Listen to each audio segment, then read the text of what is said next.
Alors Mayops 15 est une campagne océanographique pour la surveillance de la crise sismo-volcanique de Mayotte.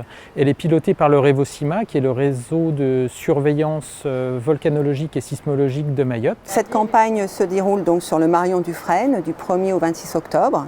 Et donc on va partir de la Réunion pour y revenir. La mission de Mayops 15, c'est vraiment une mission de surveillance. On essaye de surveiller cette activité volcanique, de voir son évolution dans le temps.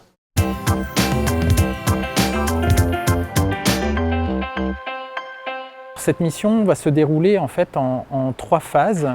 La première phase touche les systèmes de mesure qui sont déployés en fond de mer. On va récupérer et déployer des sismomètres de fond de mer. Donc ce sont des stations qui permettent de mesurer ou d'enregistrer tout ce qui est ondes sismiques, donc tous les séismes. L'idée, c'est d'acquérir de nouveau des données du sondeur acoustique, à la fois du sondeur acoustique de la coque du navire, mais aussi des données de sondeur acoustique qui sont sur un AUV, un petit véhicule autonome qui va être au fond de la mer pour voir des choses plus petites, par exemple, des anomalies plus petites dans la morphologie ou dans la colonne d'eau. Nous allons faire des prélèvements solides, donc de roches et de sédiments, sur le fond marin, et aussi des prélèvements d'eau qui vont nous permettre de voir si nous avons eu des éruptions dans le passé et puis s'il y a actuellement des éruptions. Sur la pente insulaire, on va regarder un petit peu la nature des sédiments